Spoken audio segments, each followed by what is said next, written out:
جو لوگ اللہ پر ایمان لائیں، کہیں کہ ہمارا رب اللہ ہے، پھر اس پر جم جائیں، ان پر فرشتوں کا نزول ہوتا ہے، نہ کوئی غم کرو نہ خوف، خوشیاں مناؤ جنت کی جس کا تم سے وعدہ کیا گیا تھا۔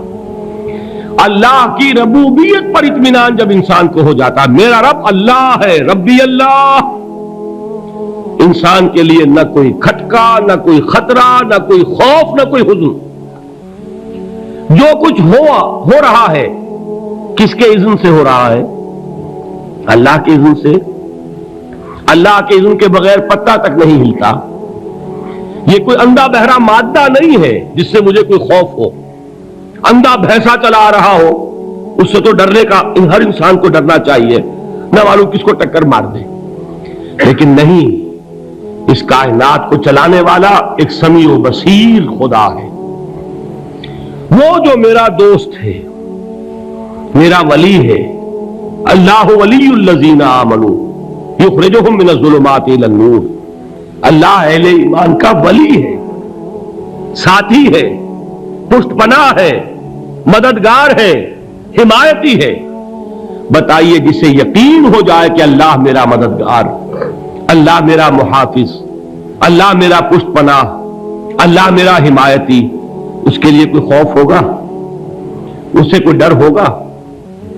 میں مثال دیا کرتا ہوں ایک بہت سادہ، پنجاب کے دیہات کی۔ وہ بڑا چودھری ہے اور کوئی غریب کسان ہے، اس غریب کسان کے جانوروں کو ہر وقت اندیشہ ہوگا چوری کا، کوئی میری بھینس کھول کر نہ لے جائے، کوئی میرا بیل کھول کر نہ لے جائے۔ لیکن جس کے بارے میں یہ سب کو معلوم ہو کہ وہ جو بڑا چودھری ہے وہ اس کا دوست ہے، اس کی بچیا کو کوئی خوف ہوگا؟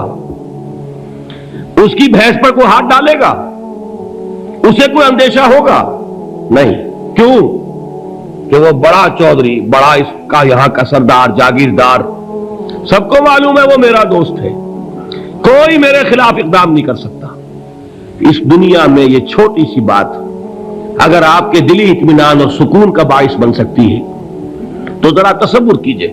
میں لفظ تصور استعمال کروں گا صرف اس لیے کہ اس کا ہم جس کو کہتے ہیں ادراک اور شعور کر نہیں سکتے، اگر کے ساتھ کر سکتے۔ اگر یقین ہو کہ اللہ میرا مددگار اور یقین ہو کہ اللہ ہر آن میرے ساتھ ہے، پھر کوئی خوف، کس کا خوف؟ کوئی شے اللہ سے بالا تر ہے؟ کوئی قوت اس سے زیادہ طاقتور ہے؟ کوئی اس کے ارادے کو بدلنے والا ہے؟ کوئی اس کی مشیت کے آڑے آنے والا ہے؟ یہی بات ہے جو حضور نے فرمائی، یہ ایمان کا حاصل ہے لب لباب،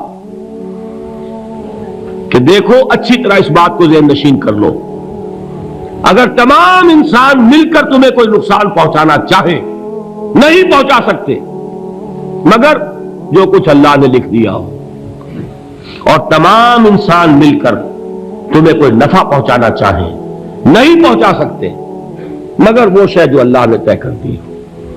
آپ پھر میں کہوں گا ذرا طاری کیجئے، اسے فرض کیجئے، اسے سوچئے، اگر اس حدیث پر ہمارا دل ٹھکا ہوا ہو تو کسی سے ڈر ہوگا؟ یہ مجھے نقصان نہ پہنچا دے، یہ میری رپورٹ خراب نہ کر دے، یہ میری انکریمنٹ نہ رکوا دے، یہ میرا یہ نہ بگاڑ دے، یہ میرے یہ نقصان نہ پہنچا دے۔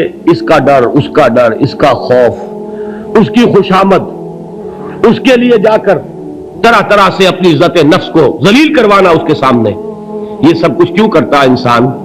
جب سمجھتا ہے کہ اس کے ہاتھ میں میرا کوئی نفع ہے، اس کے ہاتھ میں میرے لیے کوئی ضرر ہے، یہ مجھے کوئی گزن پہنچا سکتا ہے، یہ مجھے کوئی نقصان پہنچا سکتا ہے، یہ میرا کوئی کام بنا سکتا ہے، یہ میری کوئی ضرورت پوری کر سکتا ہے، اسی کا نام شرک ہے۔ جہاں آپ نے یہ سمجھا کہ غیر اللہ کے اندر کوئی طاقت موجود ہے وہی شرک ہے۔ بتوں سے تجھ کو امید خدا سے نو امیدی، مجھے بتا تو صحیح اور کافری کیا ہے؟ شرک تو یہ ہے جس پر بھی تمہیں یہ خیال ہے، کلمہ ہے یہ کلمہ سوم، لا حول ولا قوت الا باللہ، ذرا اس پر دل کو کبھی اگر آپ تصور کریں، پھر فرض کریں، دل ٹھک جائے اس پر، کوئی طاقت نہیں۔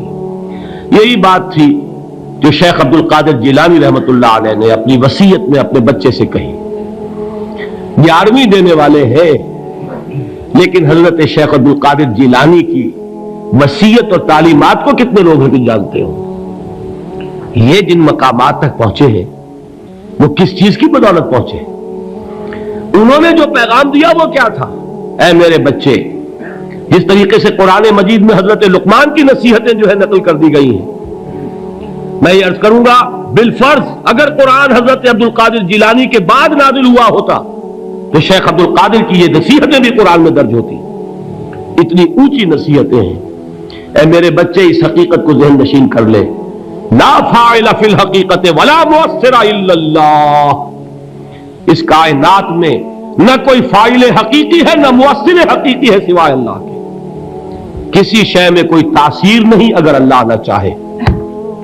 آگ جلا نہیں سکتی اگر اللہ نہ چاہے. پانی ڈبو نہیں سکتا اگر اللہ نہ چاہے.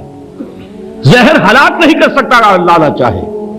کوئی چیز فائدہ نہیں پہنچا سکتی اگر اللہ نہ چاہے. تو در در پہ کیوں سر جھکاتے ہو؟ در در پر کیوں جبیں سائی کرتے ہو؟ سب کے سامنے کیوں ہاتھ پھیلاتے ہو؟ ایک اللہ سے مانگو، ایک اللہ کے سامنے زمین پر اپنی جبین رکھو. لا فاعل فی الحقیقت ولا مؤثر الا اللہ. نظر آتا ہے ہمیں کہ پانی پیاس بجھا دیتا ہے. پیاس بجھانے کی صلاحیت پانی میں نہیں ہے، اللہ کے اذن سے. کھانا بھوک مٹا دیتا ہے، بھوک مٹانے کی صلاحیت کھانے میں نہیں ہے، اذن رب میں ہے. دیکھیے یہی یقین تھا. حضرت موسیٰ علیہ السلام کا واقعہ یاد کیجئے. سامنے سمندر آ گیا ہے، قوم دیکھتی ہے پیچھے کہ گرد و غبار کا طوفان ہے. معلوم ہوا کہ فرعون اپنے لشکر سمیت آ گیا ہے.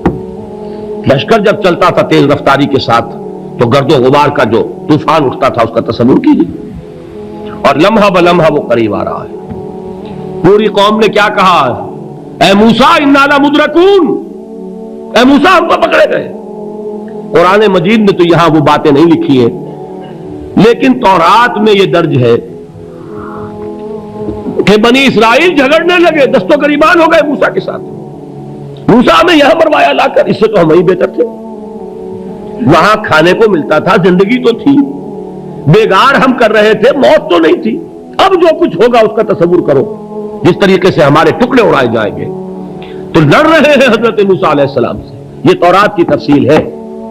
قرآن میں صرف اتنا آیا ہے، پریشان ہو کر انہوں نے کہا انا لمدرکون، موسیٰ ہم تو پکڑے گئے.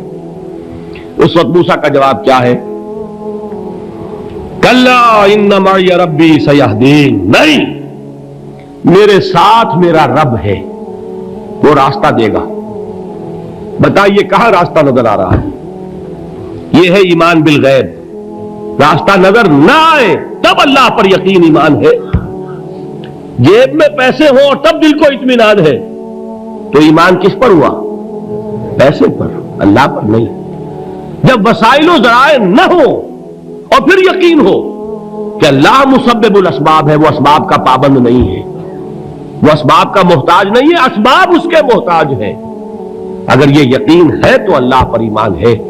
یہ نہیں ہے تو تمہارا ایمان اسباب پر ہے، وسائل پر ہے، ذرائع پر ہے، مادیات پر ہے، اللہ پر نہیں. اس وقت کہاں راستہ تھا؟ کوئی راستہ تھا؟ سمندر ہے اور ادھر سے لشکر آ گیا ہے. کلا ان معی ربی سیہدین. اب دیکھیے ایمان کہہ دینا آسان ہے، ہوا معکم اینما کنتم، جہاں کہیں بھی تم ہوتے ہو اللہ تمہارے ساتھ ہوتا ہے.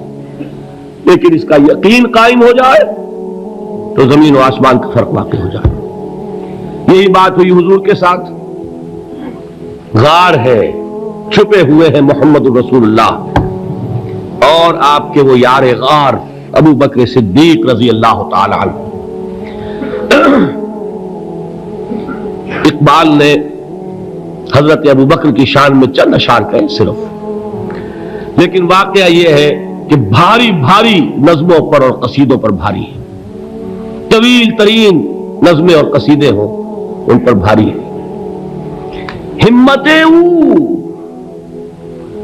ابو بکر کی ہمت جو ہے کشت ملت را چو ابر، جیسے بارش سے کھیتی اپجتی ہے، ابو بکر کی ہمت اور عزیمت اس امت کو اسی طرح سینچنے والی ہے۔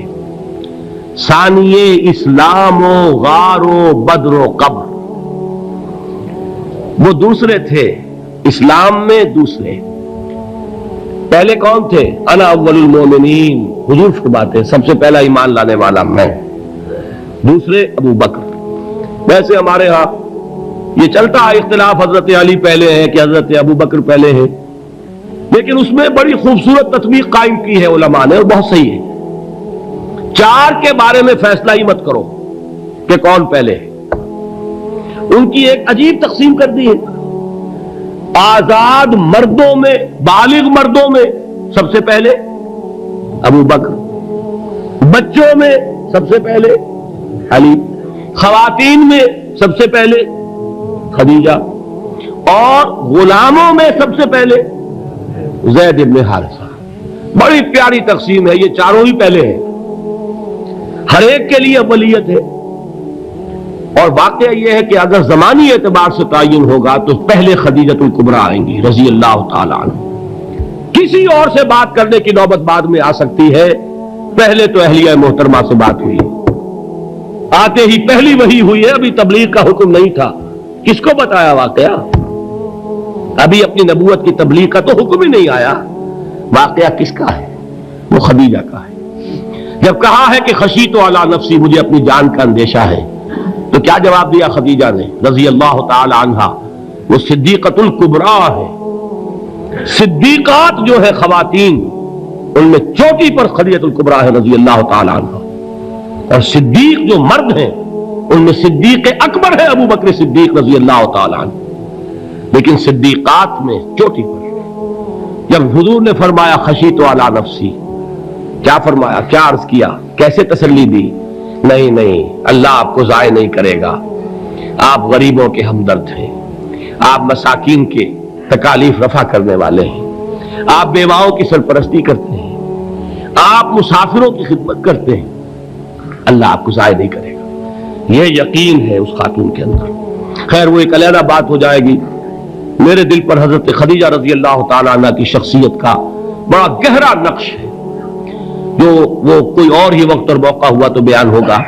بہرحال اقبال نے ایک مصرے میں جو چار اولیتیں جمع کر دی ہیں، ہمت او کشت امت را چو ابر، ثانی اسلام و غار و بدر و قبر۔ اسلام میں حضور کے بعد پہلے کون؟ ابو بکر۔ غار میں حضور کے ساتھ کون؟ ابو بکر۔ بدر کی رات اللہ کا رسول سر بسجود، وہ گھاس پھوس کی جو جھوپڑی بنائی گئی تھی، اور وہاں تلوار ننگی لے کر پہرا دینے والا کون؟ ابو بکر۔ اور اس حجرہ عائشہ میں محمد کے بعد سب سے پہلے دفن ہونے والا کون؟ ابو بکر رضی اللہ تعالی عنہ صلی اللہ علیہ وسلم۔ وہ جو معاملہ میں سنا رہا تھا غار ثور کا، حضرت ابو بکر بھی حضور کے خیال سے لرز گئے ہیں۔ آپ کو یاد ہوگا کہ جا کر پہلے تمام جتنے سوراخ تھے انہیں بند کیا ہے، ایک سوراخ رہ گیا تھا جس کو بند کرنے کے لیے کوئی کپڑا نہیں تھا، وہاں اپنی ایڑی رکھی ہے، تب کہا ہے حضور سے تشریف لائیے، اور اپنے زانو پر حضور کو لٹایا ہے، اور وہاں کسی موذی جانور نے کاٹا ہے، حضور کی آنکھ لگ گئی تھی، اس وقت اس بل کے اندر جو بھی بچھو ہے کیا ہے واللہ عالم، اس نے کاٹا ہے، اس کی تکلیف کی وجہ سے ابو بکر کی آنکھوں سے آنسو ٹپک گئے، حضور کے چہرے مبارک پر پڑے ہیں کہ حضور جاگے ہیں، معاملہ کیا ہے؟ ایڑی نہیں ہٹائی وہاں سے، مبادا وہ جانور وہاں سے نکل کر محمد الرسول اللہ کو کوئی گزن پہنچا دے، ابو بکر کی ایڑی ہے، جس طرح چاہے کھا لے، ختم کر دے، جان نکل جائے تب کوئی آنچ آئے، محمد پر تو آئے، لیکن جیتے جی نہیں۔ وہ ہے ابو بکر۔ حضور کے خیال سے اس وقت حضور نے پھر اپنا لعاب دہن لگایا ہے، اور اس سے پھر آپ کی تکلیف ختم ہوئی۔ جیسے خیبر میں حضرت علی کی آنکھ دکھ رہی تھی، اس کو جو شفا حاصل ہوئی وہ بھی حضور کے لعاب دہن سے ہوئی۔ تو بہرحال اس وقت انہوں نے کہا ہے کہ اے نبی یا رسول اللہ، اگر اس وقت ان میں سے کسی نے غیر ارادی طور پر بھی اپنے قدموں کی طرف جھانک لیا تو پکڑے جائیں گے۔ کیا جواب تھا اللہ کے رسول کا؟ لا تحزن ان اللہ معنا، اللہ ہمارے ساتھ ہے، کیوں گھبراتے ہو ابو بکر؟ یہ ہے ایمان باللہ، میرا مالک اللہ، میرا رازق اللہ، میرا محافظ اللہ، میرا مددگار اللہ، میرا پشت پناہ اللہ، میرا دوست اللہ۔ یہ دوستی ہے اللہ کی جو لب لباب ہے، حاصل ہے ایمان کا، اسی کا نام ولایت ہے۔ اولیاء اللہ کے سروں پر سینگ نہیں ہوتے، جس کے دل میں ایمان راسخ ہو چکا ہو وہی اللہ کا ولی ہے، جسے اللہ پر یقین ہو چکا ہے وہی اللہ کا ولی ہے، جسے یقین ہے اللہ میرے ساتھ ہے، میرا مددگار، میرا پشت پناہ، میرا ساتھی، میرا دوست، میرا محبوب، میرا محب۔ اللہ اہل ایمان سے محبت کرتا ہے۔ واللہ یحب الصادقین، ان اللہ یحب الذین یقاتلون فی سبیلہ صفا کانہم بنیان مرصوص۔ اللہ محبت کرنے والا، اہل ایمان محبوب، اور اہل ایمان محبت کرنے والے اللہ محبوب۔ والذین آمنوا اشد حبا للہ۔ آپ تصور کیجئے جسے یہ رشتہ ایمان یا رشتہ ولایت حاصل ہو جائے، الا ان اولیاء اللہ لا خوف علیہم ولا هم یحزنون، آگاہ ہو جاؤ، اللہ کے دوستوں کے لیے نہ کوئی خوف ہے نہ کوئی حزن ہے۔